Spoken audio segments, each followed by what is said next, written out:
प्यारे बच्चों और दोस्तों, आज हम अकाउंटेंसी के जिस टॉपिक की बात करने जा रहे हैं वह टॉपिक है नॉट फॉर प्रॉफिट ऑर्गेनाइजेशंस, जिसे शॉर्ट में बच्चे लोग एनटीओ या एनपीओ भी बोलते हैं।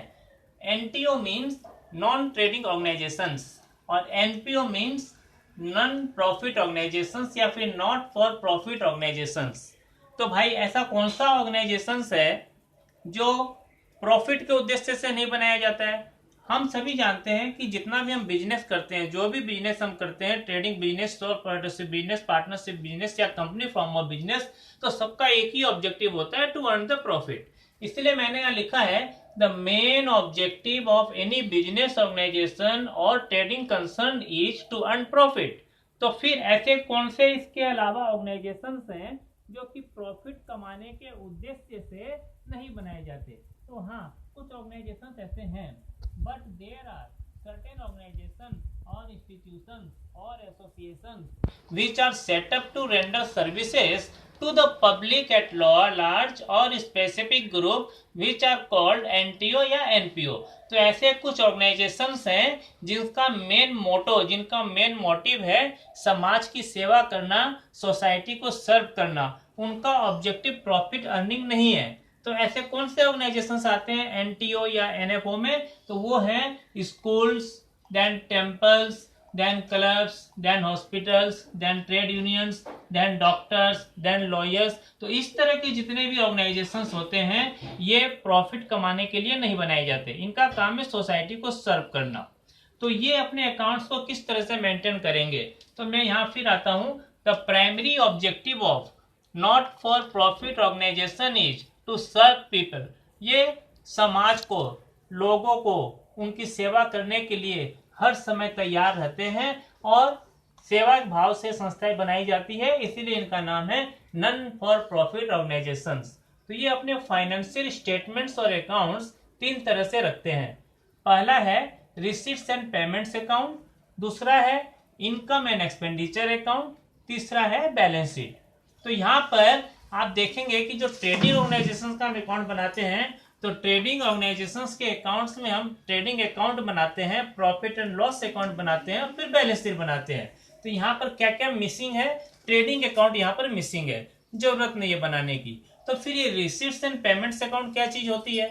अब हम यहाँ आते हैं। Receipts and payments account is a summary of the cash book. इसको हम लोग बोलते हैं कि ये कैश बुक की एक तरह की समरी है। What is cash book? ये हम सभी जानते हैं कि भाई कैश बुक में कैश और बैंक रिलेटेड जो भी ट्रांजेक्शन्स होते हैं किसी भी अकाउंटिंग पीरियड के, उनको हम पूरा रिकॉर्ड करते हैं। रिसीट साइड्स में जो कैश आया वो या बैंक से आया पैसा वो लिख देते हैं, और पेमेंट साइड में कैश या बैंक से जो भी हम पेमेंट्स करते हैं वो लिख देते हैं। तो ये एनटीओ या एनपीओ भी वैसे ही रिसीट्स एंड पेमेंट्स अकाउंट को मेंटेन करता है। रिसीट साइड में सारी रिसीट्स पूरे साल में जितने भी पैसे उसको मिलते हैं, चाहे वह रेवेन्यू नेचर का हो या फिर कैपिटल नेचर का हो, दोनों नेचर के कोई भी रिसीट्स उसकी होती है तो रिसीट्स एंड पेमेंट अकाउंट के रिसीट साइड में लिखता है, और रेवेन्यू और कैपिटल आइटम कोई भी अगर पेमेंट साइड का, पेमेंट नेचर का होता है, पेमेंट करता है, रेवेन्यू हो चाहे कैपिटल नेचर का हो, उसको वो पेमेंट साइड में लिख देता है। अब यहाँ आते हैं, ऑल कैश और bank receipts of any types on debit side, चाहे वो पिछले साल का हो, चाहे करेंट ईयर का हो, चाहे फ्यूचर का हो, किसी भी साल से रिलेटेड हो, अगर कोई भी पैसा आ गया हमारे पास में, हमारे पॉकेट में अगर कोई भी पैसा आ गया तो हम रिसीट्स एंड पेमेंट अकाउंट के रिसीट साइड में लिख देंगे। ठीक वैसे ही ऑल कैश और bank payments if any type of on credit side, past, present और future during a given period. जैसे मान लीजिए हम ईयर 2019-20 का अकाउंट बना रहे हैं, 1 अप्रैल 19 से 31 मार्च 20 का अकाउंट बना रहे हैं, तो इस एक साल के दौरान जितना भी पैसा हमको मिलेगा, चाहे वो पिछले अकाउंटिंग ईयर का हो चाहे नेक्स्ट अकाउंटिंग ईयर का हो, उसको हम रिसीट साइड में लिख देंगे। और कुछ भी अगर हम पेमेंट करते हैं, चाहे पिछला पेमेंट करते हैं, कोई बाकी रहा आउटस्टैंडिंग, चाहे आने वाले दिनों का कोई एडवांस मिल गया, तो उसको हम रिसीट साइड में लिख देते हैं और पेमेंट को पेमेंट साइड में लिख देते हैं। और क्या होता है रिसीट पेमेंट अकाउंट में? कैश बुक की तरह ओपनिंग एंड क्लोजिंग कैश और बैंक का बैलेंस होता है। Opening and closing cash and bank के बैलेंस को लेकर हम रिसीट और पेमेंट अकाउंट को बना लेते हैं। इसके बाद आता है दूसरा income and expenditure account.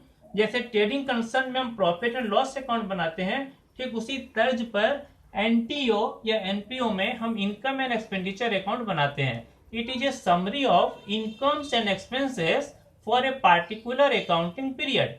It shows incomes and expenditures of current year only on accrual basis. ये सबसे इंपॉर्टेंट बात है।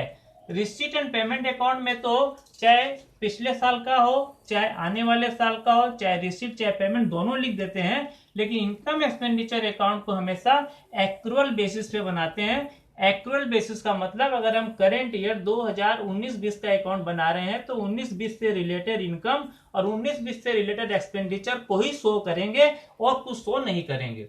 और इसका जो बैलेंस होता है वो सरप्लस या डेफिसिट कहलाता है। जबकि प्रॉफिट एंड लॉस अकाउंट में क्या होता था, वहां पर हम नेट प्रॉफिट या नेट लॉस लिखते थे। यहाँ पर नेट प्रॉफिट या नेट लॉस नहीं लिखते, क्योंकि हम पहले से ही बोलते हैं कि इस टॉपिक का नाम है नॉट फॉर प्रॉफिट ऑर्गेनाइजेशंस। जब ये नॉट फॉर प्रॉफिट ऑर्गेनाइजेशंस है तो यहाँ प्रॉफिट और लॉस शब्द यूज नहीं किए जाएंगे, उसके बदले यहाँ सरप्लस और डेफिसिट वर्ड यूज किए जाते हैं। सरप्लस को हम excess of income over expenditure भी बोलते हैं, जबकि डेफिसिट को हम excess of expenditure over income भी बोलते हैं। उसके बाद बनाते हैं बैलेंस शीट। अब बैलेंस शीट में जो हम जानते हैं कि बैलेंस शीट जो ट्रेडिंग ऑर्गेनाइजेशन की बनती है तो वो कैपिटल से शुरू होती है जनरली, क्योंकि प्रोप्राइटर या पार्टनरशिप या फिर कंपनी फॉर्म ऑफ बिजनेस में जो लोग पैसा लगाते हैं बिजनेस में उनको हम कैपिटल बोलते हैं। लेकिन एनटीओ में या नॉन प्रॉफिट ऑर्गेनाइजेशंस में जहाँ पर क्लब है, सोसाइटीज है, वहाँ कैपिटल शब्द नहीं होता, क्योंकि कैपिटल को इन्वेस्ट नहीं करता है, बल्कि सेवा भाव के लिए लोग मेंबर बनते हैं या कुछ शुरू में एक फंड देते हैं और सोसाइटी शुरू करते हैं, तो उसको हम लोग कैपिटल फंड बोलते हैं।